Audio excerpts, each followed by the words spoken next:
Dober večer. Lepo pozdravljeni na festivalu literature sveta Fabula. Letošnji slogan festivala je krhki, nemočni svet, s katerim Fabula v svoje izhodišče vzema vprašanje človeške ranljivosti. Prav v času, ko se na eni strani soočamo z še trajajočo pandemijo, ekološko katastrofo in hkrati tudi vse bolj napeto družbeno in politično situacijo v svetu, na drugi pa tudi z vprašanjem, kako obravnavamo ranljive skupine, kako krhki in majhni v resnici smo in koliko ranljivosti si v času vse splošne apatije in dalj trajajočega statusa quo sploh še dopustimo. Biti ranljiv na nek način pomeni tudi biti močen, oziroma si dopustiti biti ranljiv pomeni močen.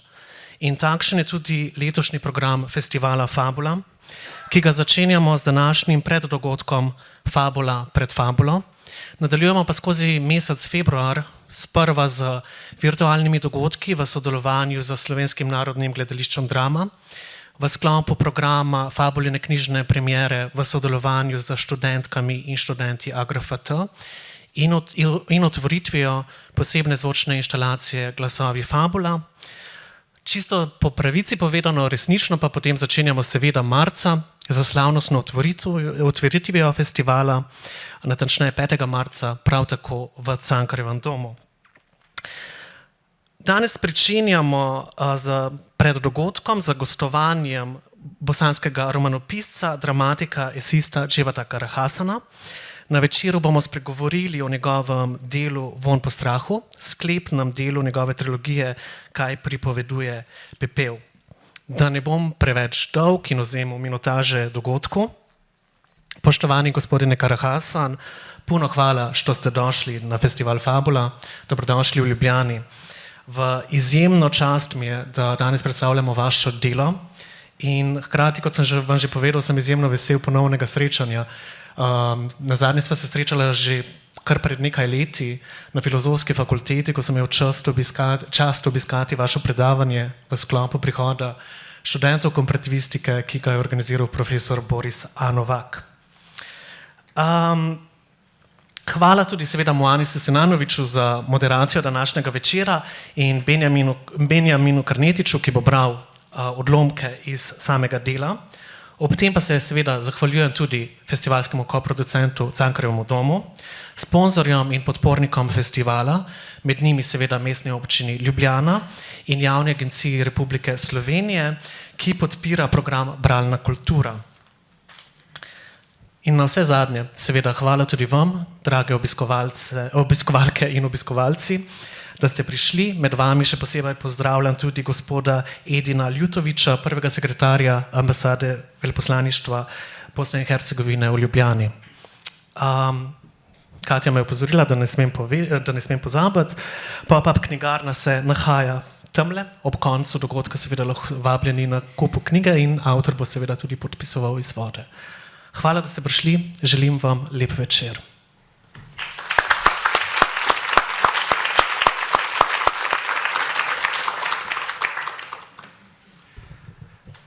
Dobrodošli tudi z moje strani. Jaz za razliko od Aljaža z gospodom Karahasanom ne bom govoril bosansko iz svojega spoštovanja do bosanskega jezika.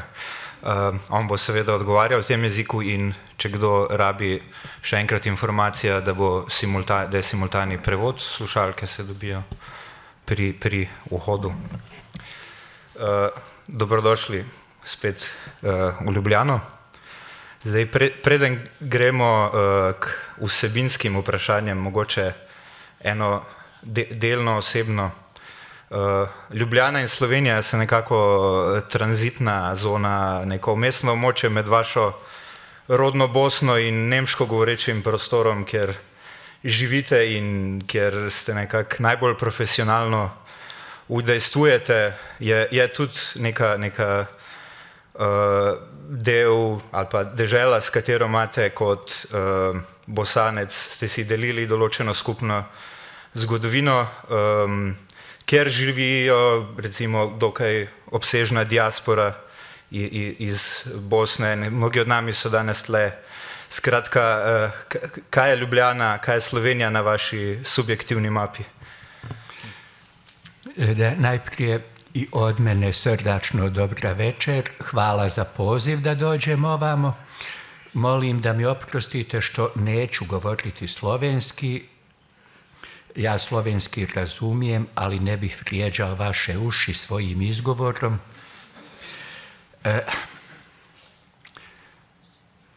A čujte, ja bih najradije na ovo pitanje odgovorio jednom lijepom frazom koju su sufije, islamski mistici uvijek ponavljali, da je život, to jest ovaj svijet, tranzitna zona. Mi smo putnici. Mi prolazimo.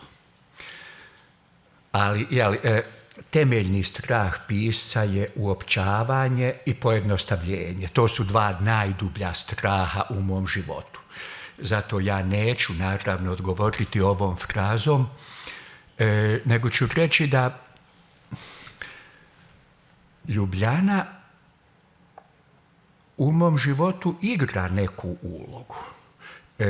Vi se niste bili ni rodili, to jest niste bili rođeni, kad sam ja u Ljubljani gledao odlične predstave. Pol de Bibić kao Voranc u drami Daneta Zajca, u Mladinskom gledališću, kad sam nabavljao knjige iz mesnog gledališća koje je objavljivalo sjajne knjige. U Ljubljani imam već jako dugo drage kolege i prijatelje Andreja Blatnika, Borisa A. Novaka. Imao sam Aleša Debeljaka i tako dalje, i tako dalje.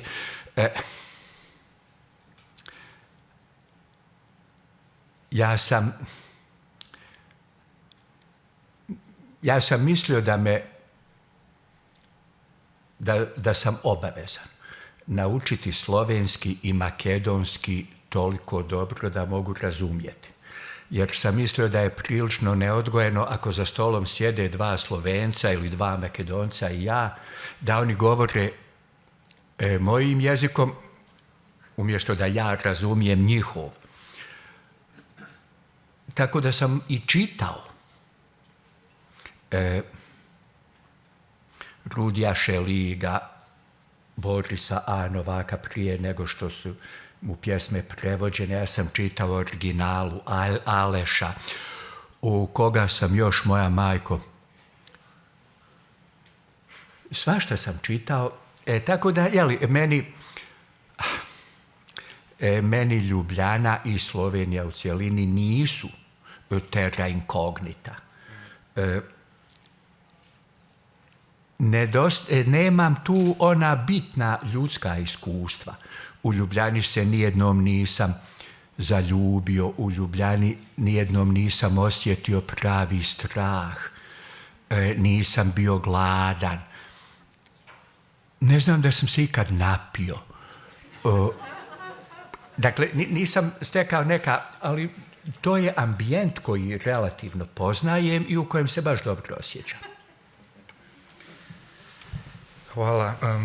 O tem življenju kot tranzitni zoni pravzaprav govori tudi ta trilogija, v katere središču je Omar Khayyam, od svoje mladosti preko svoje najbolj vitalne dobe do starosti in recimo temu pod narekovaji zatona. Se pravi, ta knjiga pa je po svoje tudi postavljena, mislim, trilogija, zgodba, cela naracija, skratka, v nek konkreten zgodovinski čas. Da jaz kot recimo pripadnik ene od mlajših generacij se mi je med branjem porajalo predvsem neko vprašanje. Recimo, zdi se mi, da za našo generacijo je značilen občutek neke apokaliptičnosti, tega, da grejo stvari k koncu, da je vse prisotna neka dekadenca, da se dogajajo stvari, ki se prej mogoče nikoli niso dogajale, ampak med branjem ugotovimo, da je tudi Khayyamov čas poznal marsikaj tega, kar mi dojemamo kot recimo grožnjo ali pa kot dekadenco. In tle iz tega lahko prihaja neko vprašanje, ki filozofe vedno muči. Se zgodovina odvija v krogih ali teče linearno? Ja, ima jedan sjajan bosanski vic. Pita Mujo Sulju, kaže, šta misliš, Suljo, da li ljudsko biće raste i razvija se iznutra prema vani ili izvana prema unutra? Suljo kratko razmišlja, kaže, čuješ, ja mislim da da.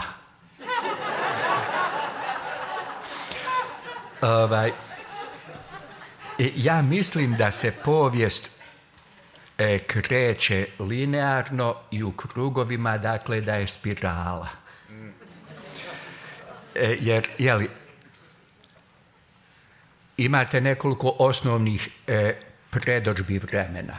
Mitska predodžba vremena bio je jedan početak u kojem je sve nastalo. U tom početku je sve intenzivno, snažno, stvarno.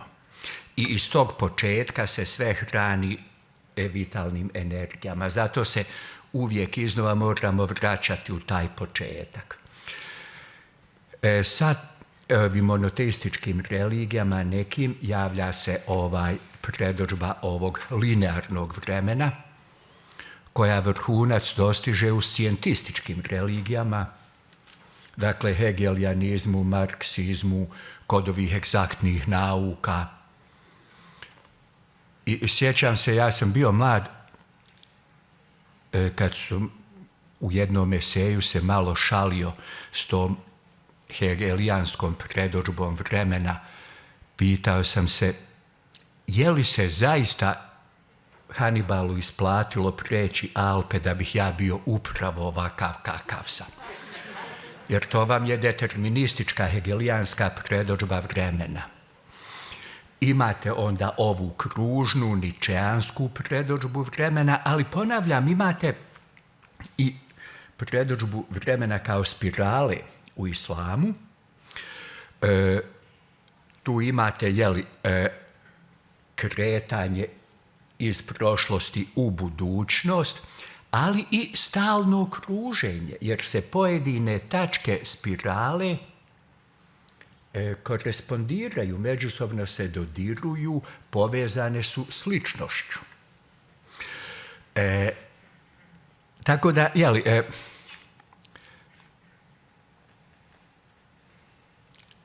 u svim vremenima kriza, velikih kriza, raspada, javljaju se obsesivno apokaliptične teorije, apokaliptični mitovi. Da, i te pojedine apokalipse jako liče jedna na drugu. Meni je, moram vas zagnjaviti jednom anegdotom, 2012. sam imao čast primiti medalju Heinrich Heine i pita me sjajni kritičar Lothar Müller, koji je govorio laudaciju, šta radiš? Govorim, jedan historijski roman neće tebe zanimati. A moja prevoditeljica, koja je upravo prevodila Sjeme smrti, kaže, historijski roman? Pa ja aktualniju knjigu nisam u životu pročitala. I mene je to upozorilo na to da pišem svoje vrijeme. Ja sam zaista proučio koliko se moglo kulturu u Selđučkom carstvu. Ja znam kako se objedovalo, šta se jelo, kako su se ljudi susretali, gdje su se susretali. Sve sam to proučio, ali naravno čovjek ne može izići iz svoje kože. I u jednom razgovoru sa mojim prijateljem Jonelom Kolićem govorio sam da našem vremenu do bola treba jedan Sokrat koji bi nas podsjetio na to da je naše ljudsko znanje uvijek ljudsko. Mogu kartezijanci nama natovariti navrat još 10 mašina, sve činjenice kojima nas mašine snabdijevaju mora tumačiti siroti ljudski um. I te činjenice imaju smisao po tome što ih mi tumačimo. Dakle, dok smo ljudi, mi ne možemo izbjeći to da budemo subjekti. Zato ja koliko god se trudio da ispisujem jednu drugu epohu, ja ispisujem svoju epohu, koliko god se trudio da iz romana potpuno potisnem sebe. Ja sjedam pisati onda kad moji likovi počnu govoriti svojim glasovima. Dok govore mojim glasom, ja neću sjesti pisati. Ali koliko god se trudio da se potisnem, ja upisujem sebe u tu knjigu. Ja sebe ne mogu isključiti. I tako je i sa ovim apokaliptičnim. Da, ljudi su u svim recenzijama koje sam čitao, svi su primijetili šokantnu sličnost ove epohe s našom. Fundamentalizmi, ambijent u kojem su ljudi potpuno izgubili vjeru i taj manjak vjere pokušavaju nadoknaditi s nešto malo sirotog znanja. I svoje znanje proglašavaju vjerom.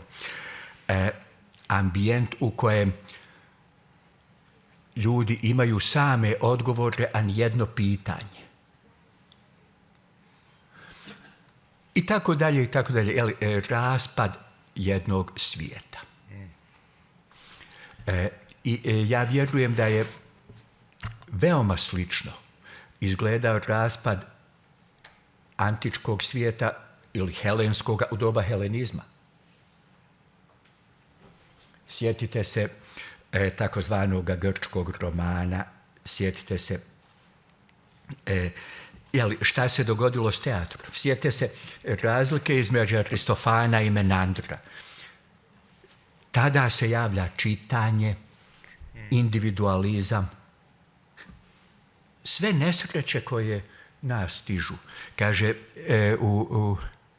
u Čeholjevoj sjajnoj komediji Višnjik, kaže stari sluga, kaže, a onda je došla nesreća. Koja nesreća, pita ga Ljubov Andrejevna? Sloboda.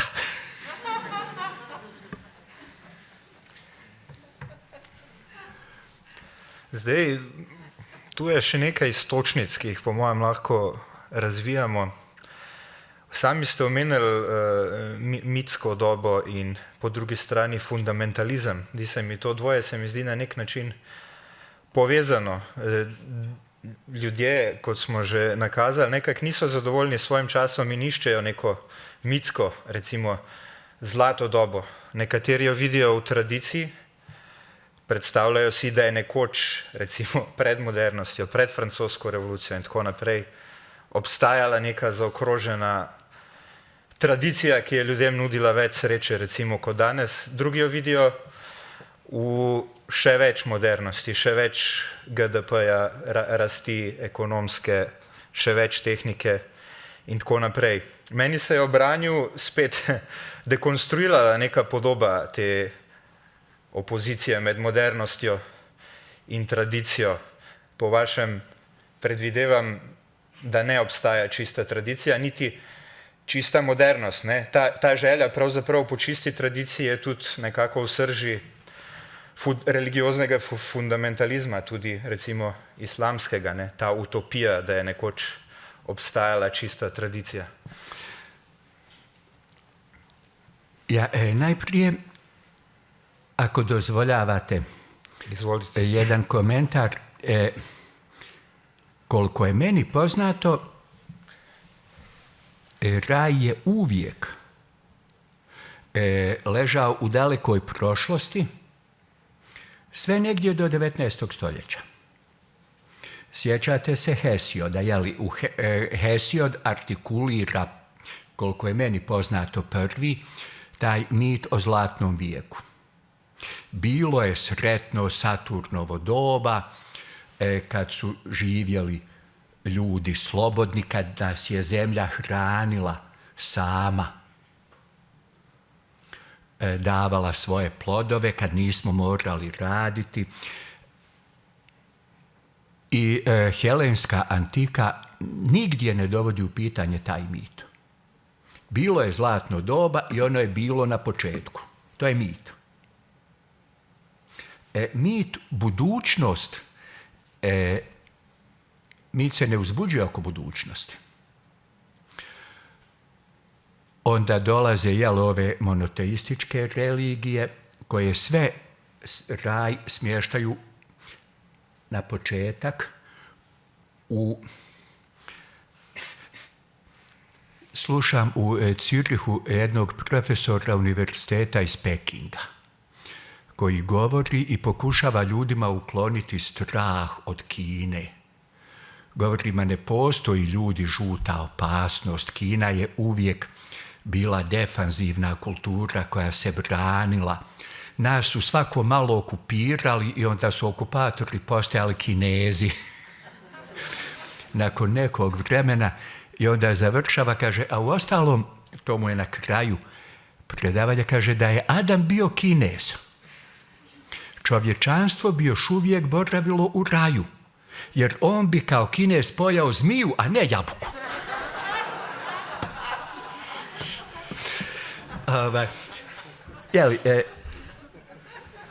Raj iz kojeg smo svi protjerani.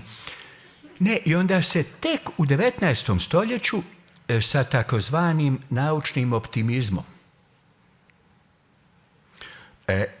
raj preseljava u budućnost. Ne, ovo što je bilo prije, to je luk i voda, to su zablude, iluzije i gluposti. Mi ćemo stvoriti raj, jer mi moramo popraviti sve što je dragi Bog zabrljio. To je komunistički mit, scijentistički mit. Nikad tradicionalne kulture nisu raj, zlatno doba projicirale u budućnost.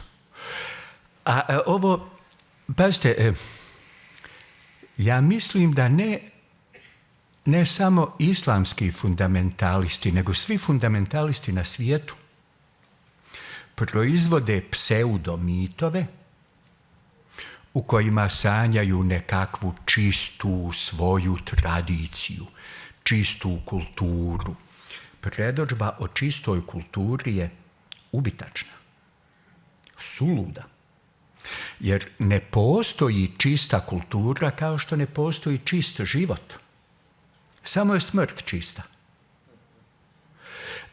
Dok ste živi, vi ste u vezi sa svim. Bog zna odakle dolaze minerali koje u ovom momentu usisava drvo ovdje na trgu.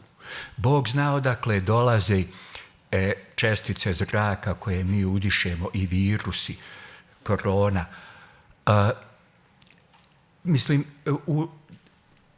Dok si živ, ti si u vezi sa svim. A dok si u vezi sa svim, ti ne možeš biti čist. Moj pokojni prijatelj, guru, učitelj iz moje mladosti, Toma Bebić, govorio je, Spličanin, govorio je, a što bi ja putova, smočim prst u more i u vezi sam sa cijelim svijetom. Ja sad nešto računam, a u vezi ti sa cijelim svijetom ako si živ i ako nisi smočio prst u more. Jer htio, ne htio, ne možeš ne biti u vezi sa cijelim svijetom dok si živ. Tako i sa kulturama. Kultura živi od otvorenosti kao i živo tijelo. Zato nema čistih kultura. Ne može ih biti i Bogu hvala da je tako. Pa za Boga, kulture počinju, kulture se uspostavljaju. Uspostavljanjem razlika, definiranjem razlika. mi smo počeli biti kulturna bića kad smo uspostavili razliku između zabranjenog i dozvoljenog, obaveznog i isključenog, ženskog i muškog, gore, dolje. Mi uspostavljamo odnos prema prostoru onda kad smo definirali lijevo, desno, gore, dolje, naprijed, nazad. Dakle, uspostavljanjem razlika počinje kultura. Zato mene i plaše, odnosno prožima me strah od ovih naših radikalnih kolega koji govore o tome da treba rušiti tabue. Sve tabue. Pa robe Božiji, bez tabua nema kulture. Kultura počinje uspostavljanjem tabua. Zato mi je to, ali kažem, fundamentalisti nemaju vjere, nemaju pravoga znanja, a ono malo znanja što imaju, a to je uglavnom činjenično znanje o vanjskoj formi, recimo molitve ili vanjskoj formi nauke ili vanjskoj, to malo znanja, kažem, oni proglašavaju univerzalnim receptom. I potom je prepoznaju, definiraju sve. I onda bulazne o našoj čistoj tradiciji. Koja je bila čista tradicija? Gdje postoji čista tradicija? Snovi o čistim kulturama su uvijek donosili samo smrt. Pada mi na um jedna lijepa rečenica iz drame Klanica. Slavomira Mrožeka tu govori jedan junak, kaže: muškarci stalno hoće da odlučuju o životu i smrti, pa odlučuju uglavnom o smrti. Tako i ovi što sanjaju čiste kulture. Šire smrt koja je čista.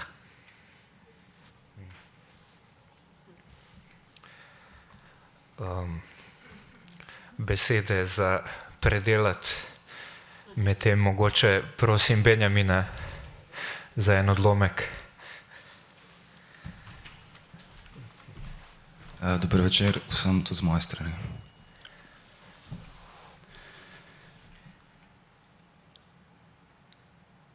Prebujal se je cele ure, že celo krajšo večnost se je zadrževal v obmejnem svetu med blagoslovljeno samopozabo, ki jo ljudje uživajo v spanju, in budnostjo, ki jo obvezno spremljajo spomini, telo in zavest o tem, da je človeka dohitel še en dan. Toda tudi zavest tega človeka, da on sam, ta človek, nima razloga in nima izhoda. Zato tudi ta dan zanj ne more imeti niti smisla, niti razloga. Ni mogel oceniti, kdaj se je to začelo, ker ni odpiral oči, ni imel razloga, da bi jih odprl. Pri tem pa je upal, da ga bo spet sprejel spanec, srečna mala smrt, v kateri smo brez telesa in spomina. Vendar bi prisegel, da se je začelo dolgo pred svitom. Trmasto je mežal v norem upanju, da bo nekako zgrešil dan, ki prihaja. In potlačeval je, trudil se je, da bi potlačil občutke in zavest o telesu, ki ga ni mogoče zanikati, o sebi in o dnevu, vendar mu je od vsega, kar je želel narediti, šlo od rok samo to, da je mežal.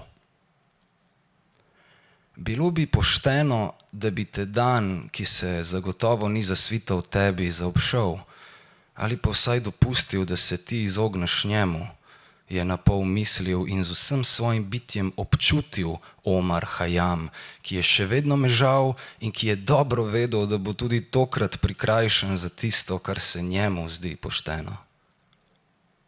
Toda njemu se ne bo zasvitalo niti v tem dnevu, ki se zagotovo ni zasvital zaradi njega. Kajti nič na svetu ni zaradi njega, vse od tistega isfahanskega mraka pred kakšnimi 40 leti, ko je našel svojo ženo Sukajno z licem na podu njune hiše. Od tistega dne ni niti enkrat občutil, da bi bilo karkoli zanj ali zaradi njega. Ni se zanj niti zaradi njega zasvitalo sadež na veji kakšnega sadnega drevesa, ni dozorov zaradi njega, prav tako ni kdo česa skuhal zaradi njega ali zanj. Nobena beseda ni bila izgovorjena zaradi njega ali zares namenjena njemu. Ko se je sprijaznil z neizogibnim, je odprl oči in v njih začutil močne bolečine, kot da bi jih sončni žarki dobesedno prebadali. Zamežikal je to, da bolečine so ostale, morda so se celo okrepile. Kot da bi imel na notranji strani vek bodice, ki bi se mu zabadale v zrkla. Spet je zaprl oči in pomislil, da je tepec. Čemu bi se silil, da odpre oči, če mu to povzroča bolečino, saj za to nima razloga, saj ga nikjer nihče ne čaka. Toda nelagodje je ostalo. Tisti neprijetni občutek, ki ga ima človek v očeh od neprespanosti ali od preutrujenosti. Občutek, ki ga je imel vedno, kadar je pri slabi svetlobi sveče prebedel noč nad tujimi ali svojimi spisi. Takrat je, potem ko je noč preživel tako, vse jutro občutil v očeh takšen boleč pritisk. Toda od česa, zakaj ga občuti zdaj? Prejšnjo noč niti nočnega neba ni gledal pretirano dolgo, čeprav ga že dolgo samo to lahko malce potolaži. Situacija, v kateri se je znašel, je butasta, je pomislil.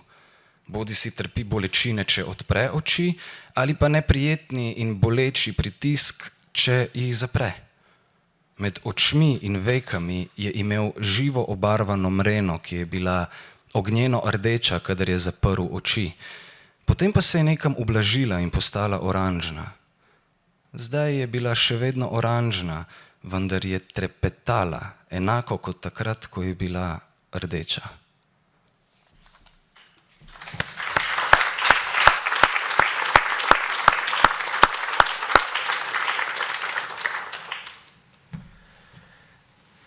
Poleg Omaja Hayama je tu, po mojem, in ostalih, ampak v samem, po mojem, nekem konceptualnem središču te trilogije, poleg Omarja Hayama, bistven lik še Hasan Sabah oziroma Hasan ibn Sabah, ki ga slovenski bralci poznajo kot iz Bartolovega romana Alamut. Zdi se, da nekako živimo v času, ko Hasani Sabahi dobivajo vedno več vpliva. To so populisti, demagogi, ljudje, ki ponujajo določen nekaj, kar na prvo žogo zgleda kot smisel, ampak je v resnici globoko nihilistično.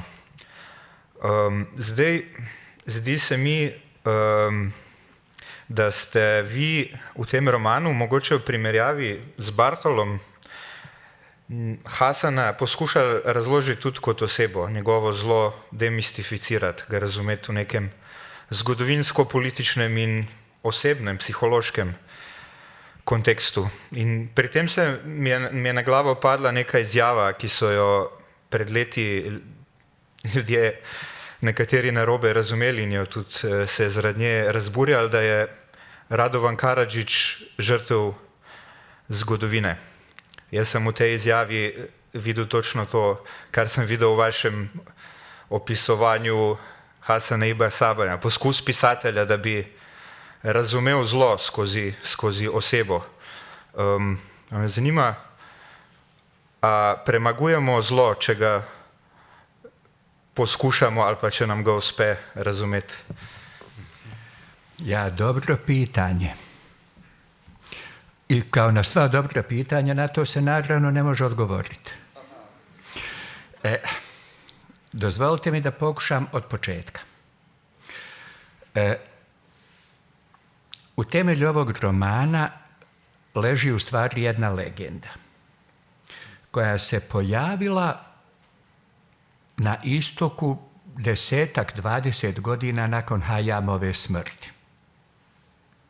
To je legenda o 3 školska druga. Kaže, Nizamul Mulk, veliki vezir Selđučkog carstva, Omar Hayyam i Hasani Sabah su zajedno išli u školu u Nišapuru i jednom su se zakleli da će onaj ko prvi dođe do ugleda i moći pomoći drugoj dvojici. Ta legenda ne može biti činjenično istinita, jer su starosne razlike među trojicom školskih drugova prevelike.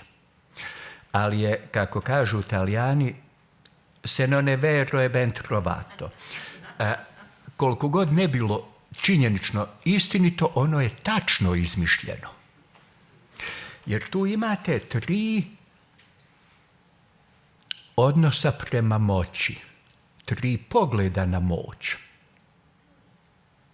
Jer u toj legenda kaže, prvi je do ugleda i bogatstva došao Nizamul Mulk, sjetio se zakletve, pitao svoje školske drugove šta hoće. Hayyam rekao observatoriju i stipendiju, 1200, čini mi se, dukata godišnje. Hasani Sabah hoće tvrđavu Alamutu, u kojoj osniva svoj teroristički pokret i prva žrtva njegovih fedaina, ubica je Nizamul Mulk. Kažem, tu imate tačno vidljive 3 forme, 3 koncepta moći. Imate Omara Hayyama, koji otklanja, odbija svaku moć u ovom svijetu. On ima, ako se sjećate romana, čak prilično skeptičan odnos prema zakonima društvenim. Njega zanimaju zakoni iza pojavnog svijeta. Zakoni koji upravljaju svijetom. Ono što je Heraklit nazivao logosom. Zakoni koji kaos pretvaraju u kosmos. To njega zanima, ova luk i voda je ovo ovdje, to ne bi se on bavio time. Imate drugog Nizamul Mulka, koji je tipični moderni političar. On govori, Raja, ja vam osiguravam dobar, udoban život. Slijedite me. Selđučko carstvo je prva socijalna država u historiji. Besplatno školovanje, besplatno zdravstvo, besplatno, nije bilo gladi, besplatna hrana u sirotinskim kuhinjama. A ja vas molim, zdravstvo uzmite ozbiljno. To je 50 godina nakon smrti Ibn Sine, jednog od najvećih liječnika u povijesti. Čovjeka koji je izvodio najkompliciranije operacije oka. Čovjeka za kojeg se pričalo da je izmislio eliksir besmrtnosti. Srećom po sebe nije ga popio. I onda imate i kažem, Nizamul Mulk govori, pogledajte šta vam ja nudim. Slijedite me, bola. Živit ćete dobro. I treći koncept moći je Hasani Sabah, karizmatik. Karizma kao moć. Raja, ja vam nudim krv, znoj i suze. Strašno je ono što vas čeka sa mnom. Ali, slijedite me jer sam ja. Ja sam vođa. Ja sam prorok, ja sam vidio istine koje vi ne vidite. Molim vas, sjetite se da se uvijek u historiji, u vremenima kriza, javljaju karizmatični vođe koji obećavaju bol i nesreću. I najluđe je što ljudi za njima idu. I pazite, ta smiješna priča sa Karadžićem, to je bilo ovako. Ja sam bio u Berlinu kad je Karadžića uhapsilo, isporučilo u Haag i zove me moj dragi prijatelj Hannes Hintermeyer, moli da nešto kažem za ovaj Frankfurter Allgemeine Zeitung, gdje je on radio. Šta kaže, evo, velika stvar, mu govorim, pa ne znam koliko je velika stvar, čuješ. Nijednoj majci se neće vratiti ubijeno dijete, nijednom invalidu neće narasti nova noga. Mislim, nemoj se ljuti, ali ja se uopće ne radujem. Mislim, pa kaže, ali on je uhapšen kao, kako se to zove, vrač, kao ovaj, iscijelitelj. Kaže, zamisli da je tebe liječio. Ja mu govorim, Hannes, nemoj ga, molim te, stilizirati u čudovište. On je možda bio dobar liječnik. Možda je bio dobar komšija. Možda je bio idealan da ti zaliva cvijeće kad ti pođeš na ljetovanje. Ili ti hrani kanarinca. Mislim, možda je bio zlatan otac. Onog momenta kad smo nekoga stilizirali, proglasili čudovištem, mi smo ga abolirali. Nikom ne pada na pamet da prigovara tigru što ubija. Nikom ne pada na pamet da zmiji kaže sram te bilo što grize ljude. Samo ljudima. Zato moraš mu ostaviti sve ljudske atribute da bi ga mogao izvesti na sud. Pa čovječe Božji, ako izvedete na sud lava iz zoološkog vrta koji je pojao ovu čuvara, to možete jedino u komediji. Ozbiljno ga izvesti na sud ne možete. To je prvi razlog. Drugi razlog je obaveza književnosti, dakle i pisaca, da rade na obnovi etičkog mišljenja nasuprot ideološkom mišljenju koje se nama nameće. Ja vas molim, imajte to na umu, jeli? Ideološko mišljenje svijet dijeli na nas i njih. Mi smo dobro, lijepo, istinito. Oni su zlo, laž i šta je ono bilo treće? Rugova, ružno. Bijelo i crno.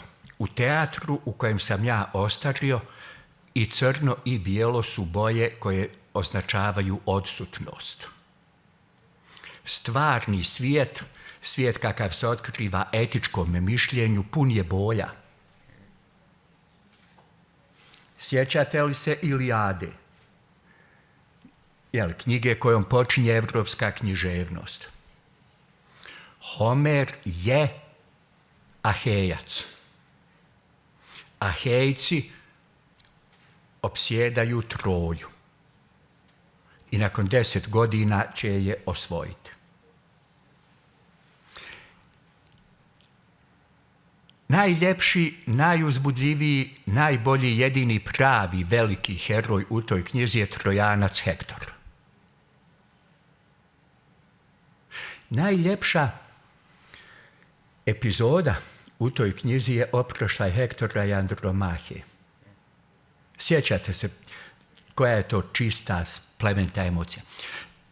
Ahejski junak, najveći ahejski junak Ahilej, postaje heroj kad je osjetio stid pred Hektorovim ocem Trijamom.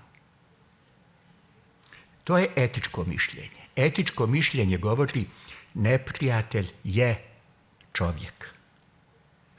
I govori i ti si, nažalost, čovjek. Dok si čovjek ne možeš biti savršen. Ne možeš biti bez grijeha. Kažem, to sam govorio i u krajnjoj liniji svi oni su zaista žrtve historije. Oksuzu se u trenutku učini da može stvarati historiju.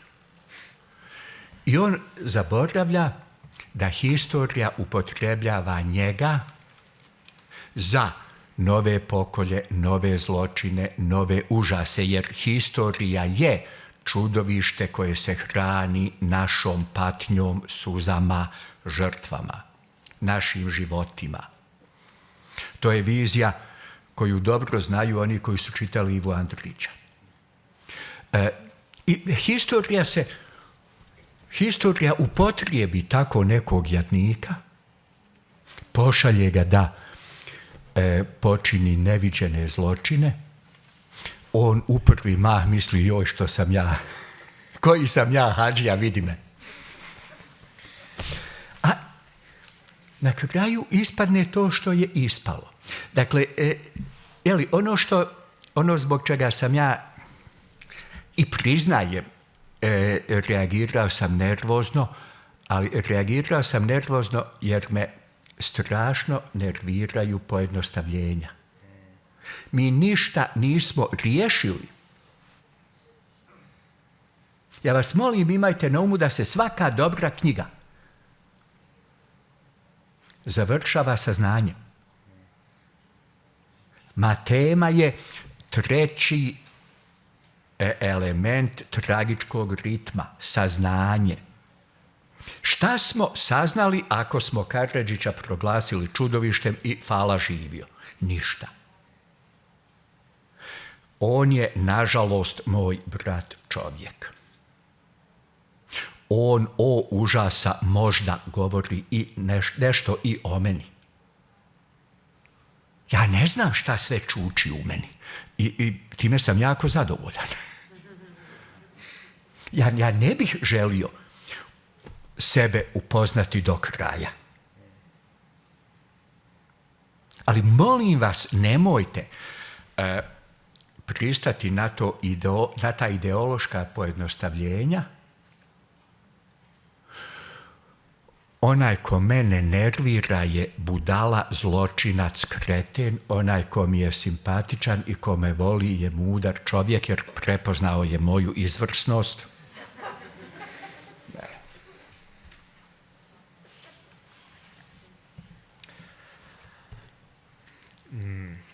Točno to. Nekateri pravijo, da z nekako zaključevanjem nekega zgodovinskega obdobja svojo relevantnost izgublja tudi roman kot vrsta književnosti. Ampak mogoče je ravno v tem trenutku, v času recimo, ko vlada ponekod več, drugod manj tako imenovana cancel kultura, ki je pravzaprav prevlada množice nad posameznikom. Ne? Tukaj je spet včasih upravičeno, ampak dostikrat neupravičeno, pride do tega črno-belega mišljenja in ekskomunikacije, v kateri posameznik pravzaprav izgubi pravico, da bi nastopal v družbi kot posameznik. Če je kje, poleg seveda estetske, močna, etična dimenzija in etični pomen romana kot takega je, da ravno spet in vedno znova etablira posameznika kot kompleksno bitje, ki živi sredi množice. Bi se strinjali s to mojo oceno? Nažalost, da. Nažalost, slažem se. A slaganje je najgora stvar u razgovoru. Čim kažete slažem se, razgovor je prestao.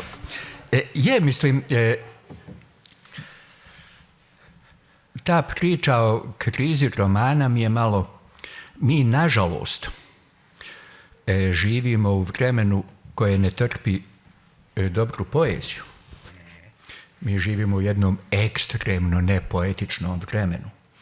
Ali takve epohe prijaju romanu, pa sjećate se da roman nastaje u epohi helenizma, kad se raspao ovaj helenski svijet. I tada nastaje roman. Heliodorova Lijepa Harikleja, sve ovo. Onda se obnavlja u manirizmu. Kad se raspao ovaj srednjovjekovni svijet, čvrsti, stabilni konstrukt srednjovjekovnog svijeta. Najprije se pojavio lud Erazmo Rotterdamski i kaže, svijet vam je ovakav zato što je utemeljen na loše prevedenoj Bibliji. U ime bone litere, kako je on govorio, moramo dobro prevesti Bibliju, jer srednji vijek poznaje samo latinsku Bibliju, a na latinskom jeziku nije napisan nijedan redak Biblije. Nastala je na hebrejskom, Stari zavjet, aramejskom i grčkom, Novi zavjet. To je jedan stub srednjovjekovnog svijeta je izbačen. Drugi stub izbacuje Montaigne. Sjećam se eseja u kojem on govori o guski, maloj guski, guščetu, koje plovi barom i kaže, ono sad misli, dragi Bog, od svih svojih stvorenja najviše voli nas guske. Radi nas je stvorio bare, radi nas je namjestio sunce da nam suši perje, radi nas je dao žabe, gliste, travu, alge da jedemo. Taj svijet se ruši komad po komad, stub po stub. I onda usred svega toga dođe Cervantes i piše Don Quixota. Ovaj Stern i piše Tristram Shandyja. Roman je književna i esej. Roman i esej su književne forme krize. Kad čovjek ostaje sam. Razočarenje, ili su ga odbacili i vjera, i historija, i kolektivi, ili on izgubio povjerenje u to. I roman je nimalo slučajno potekao iz iluzije da mi možemo razumjeti čovjeka. Pa sjećate se Tristrama Shandyja, čitav roman je pokušaj glavnog junaka da objasni zašto je on taki. Kaže, i to počinje jednom prekrasnom komičnom epizodom, priča Tristram Shandy kako oni u kući imaju jedan sat koji je otac navijao ponedjeljkom. I on onda klapa po heftu dana. I kaže, jednog ponedjeljka on i majka vode ljubav i upravo u trenutku kad sam se ja, Tristram Shandy, iz oca pokrenuo prema majci. Ona je upitala oca, je li navio sat? I zato sam ja malo ovako rastresen. Jeli, taj šok, taj stres. I u središtu romana stoji uvijek jedan čovjek ili dva čovjeka i roman se pravi da će ih razumjeti, da će nam objasniti zašto su oni takvi. Sve forme prije romana, tragedija, imaju u središtu radnju, zajednicu, kolektiv. Nikad pojedinca. Na kraju tragedije uvijek ostaje hor. Heroj dobije svoju nagradu, ubiju ga ili on ubije sebe. A hor ostaje da izvede zaključke. U središtu romana stoji uvijek osoba, jedan čovjek. Ali zašto mi u stvari sve ovo pričamo? To vam je profesor. Programira na 45 minuta. I onda zgrabi. Dajmo še, ampak potem bom še eno vprašanje, me zanima. Po odlomku, prosim.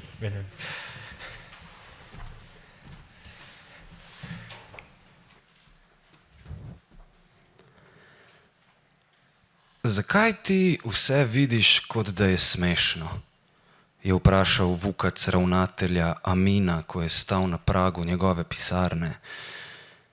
Kot da bi bilo vse, ampak res vse samo smešno. Menim, da zato, ker je takšno. Zakaj bi sicer? Je odgovoril ravnatelj, ki je že šel proti mostu, ki je njegovo šolo povezoval s knjižnico.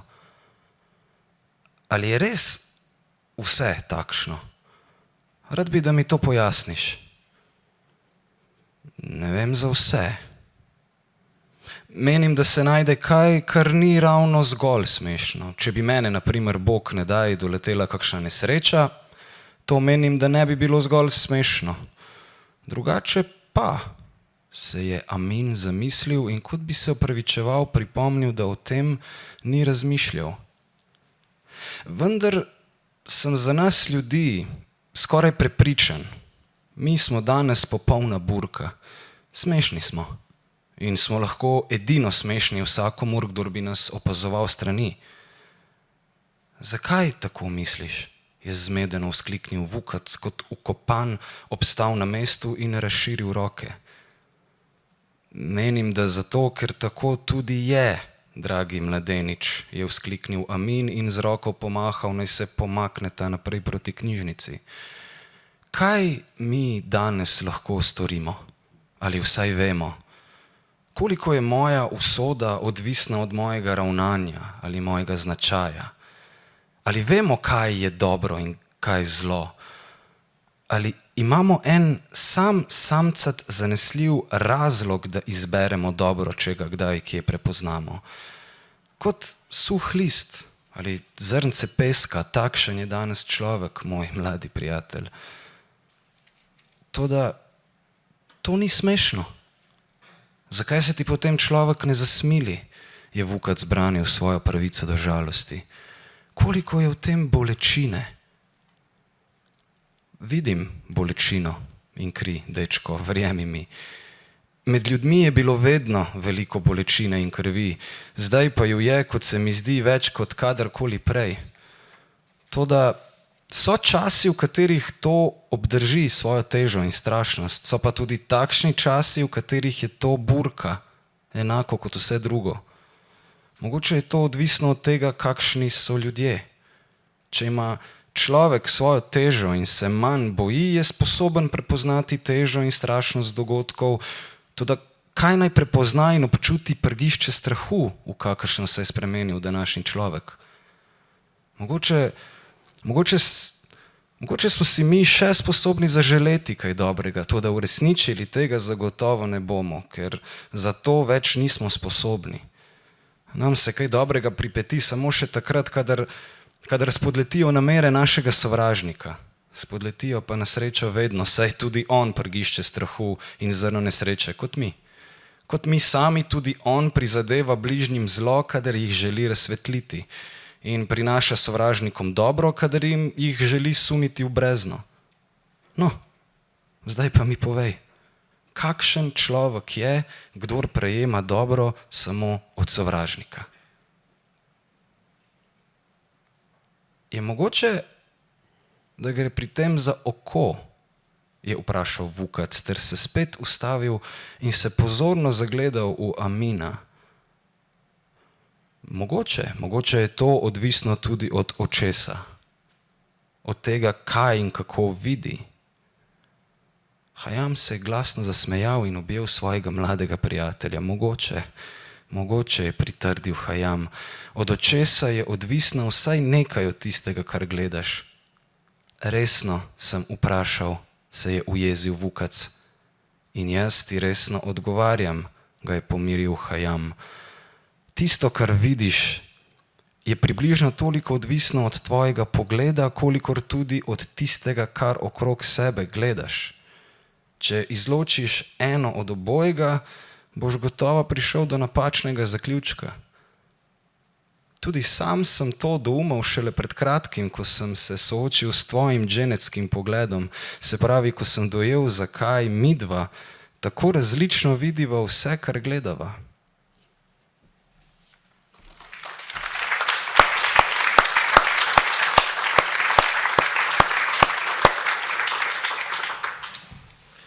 Kot obljubljeno zadnje vprašanje.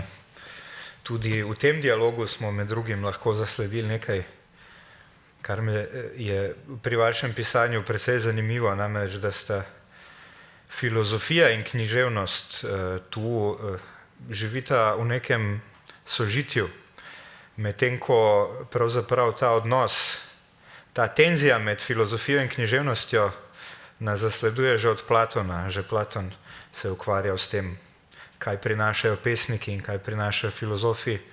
Vse zadnje tudi sodobna slovenska kultura je zaznamovana z razkolom revije Problemi in revije Literatura in tako naprej. Tako da vaša književnost je v tem pogledu po mojem izjema, v tem, kako se lepo ujemata filozofija in ona sama. Ne?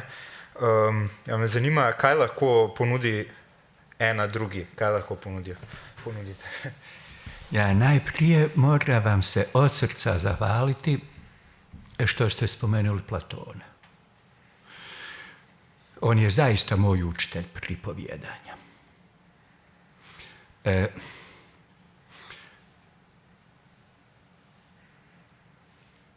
Ja sam jednom pokušao napisati jednu uvjetno govoreći poetološku ispovijest, pitao sam sebe šta su temeljni utjecaji na moju poetiku. I tu sam prvi utjecaj koji sam primijetio bilo je pravilo koje im je moja majka rahmetli mrcvarila moje sestre. Kad je govorila, kad pospremaš sobu, počisti ćoškove, ono ispod ormara, a sredinu ne moraš ni čistiti. Ti i soba morate znati da je ona čista. To je prvo bitno, temeljno poetološko uputstvo koje sam ja dobio. Drugo je Platonovo iz Fajdona. Ako se sjećate početka tog dijaloga, pita neki čovjek Fajdona, jesi li ti bio kad je Sokrat popio kukutu? Jesam. I ko je još bio tu? I onda nabraja, bio je taj, pa taj, pa taj, pa taj. I na kraju kaže, Platon je toga dana, čini mi se, bio bolestan. Pazite, Platon naglašava da nije prisustvovao događaju o kojem piše. I to je čudesno. Jer šta je? Ako je bio prisutan, ako je gledao kako njegov učitelj, voljeni učitelj, ispija otrov, on može vrištat, on može psovati majku Milu i sve mrtvo i živo gadovima koji su ga osudili. On može istrčati da ubije nekog od sudija. On može, ali ono što sigurno ne može, to je mirno pripovijedati o događaju. On sebe, dakle, osuđuje na to da pita očevice, sabire sve što su oni rekli i onda to ispisuje, izvještava.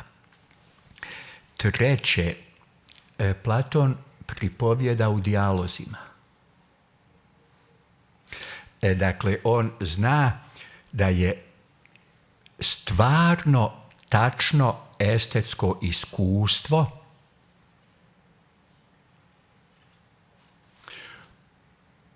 ono koje, saznanje, oprostite, stvarno, tačno estetsko saznanje, ono koje se stiče preko forme. Saznanje formom, koje nikad nije jednoznačno, jednodimenzionalno poput pojmovnog saznanja. Dalje, simpozion. 3 okvira, kao u mom romanu. Jer okvir određuje perspektivu, pogled na stvari i onoga ko govori. I tako dalje. Dakle, to mi je drago da ste prepoznali Platona kao mog učitelja. A šta mogu ponuditi jedna drugoj? Čujte, od početka 20. stoljeća filozofija književnosti jedva da nešto može ponuditi. Filozofija se dobrovoljno pretvorila u sluškinju scijentizma. Filozofija od 20. stoljeća naovamo je ili priča o matematici, logički pozitivizam u Velikoj Britaniji, ili priča o jeziku, logički pozitivizam u njemačkom jeziku, ili pseudomistično brbljanje poput Heideggera.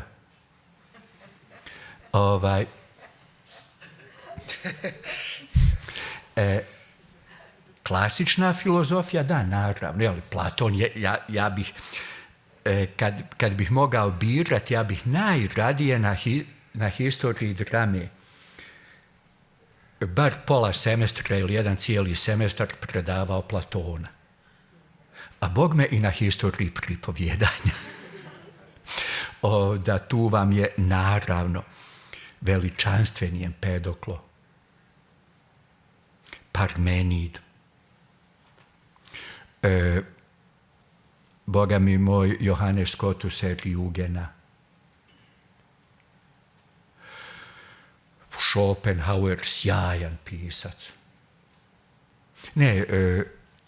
Filozofija može, klasična prava filozofija može književnosti mnogo dati. Prvo, zahtijevajući od književnosti objektiviranje, objektivaciju.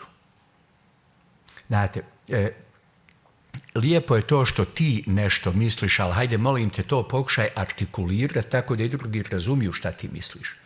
To je zahtjev i pomoć koju filozofija može pružiti književnosti i pruža. A književnost filozofiji, beskrajno mnogo. Jer ja ozbiljno vjerujem da ako nešto još može spasiti ovaj naš svijet, to može jedna malo bolja književnost.